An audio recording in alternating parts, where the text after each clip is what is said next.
भारतामध्ये वनस्थिती अहवाल हा जाहीर झालेला आहे, म्हणजे त्याला आपण म्हणतो फॉरेस्ट रिपोर्ट हा जाहीर झालेला आहे. आणि याच रिपोर्टच्या अंतर्गत त्यांनी म्हटलेलं आहे, याच्या पूर्वी जर विचार केला आपण तर 2021ला वनस्थिती अहवाल म्हणजे आपला फॉरेस्ट रिपोर्ट हा जाहीर झालेला होता.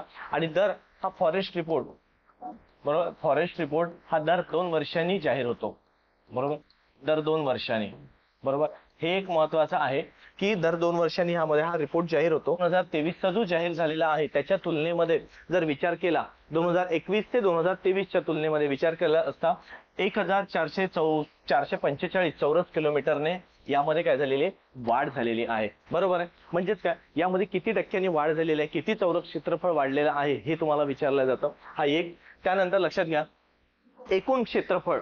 बरोबर, एकूण क्षेत्रफळ 8,27,357 चौरस किलोमीटर आहे. बरोबर आहे. आज जर विचार केला सर्व भारतामध्ये जर पूर्ण जंगल क्षेत्र आलेलं असेल तर 8,27,357. आता देशाच्या भौगोलिक क्षेत्रानुसार किती टक्के, 25.17% आज क्षेत्रफळ तुम्हाला टक्केवारीमध्ये दिसतंय की आज भूभागात जो भारताचा भूभाग जो व्यापलेला दिसतोय तर तो आज 25.17% हा भूभाग व्यापलेला दिसतोय. बरोबर एक. त्यानंतर वनाचे क्षेत्रफळ 7,15,343 चौरस किलोमीटर वरती आलेलं आहे आणि हे एकूण 21.76% आलेलं आहे. बरोबर एक. त्यासोबतच वृक्षाधनाचे जे क्षेत्रफळ म्हणतो आपण त्याला ते 3.41% आलेलं आहे.